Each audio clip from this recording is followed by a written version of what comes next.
एक रट धैले हे बारहो जब से मुँह लगैले हे बारहो फायदा उठैले हे बारहो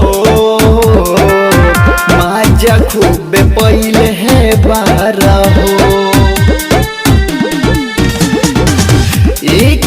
रट धैले हे बारहो जब से मुँह लगैले हे बारहो फायदा उठैले हे बारहो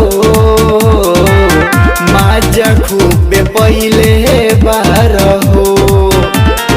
साइज बेसाइज हो गईले बाटे जब से तू धली हला दोनों हाथ तो वहीं से तू ढिट भइला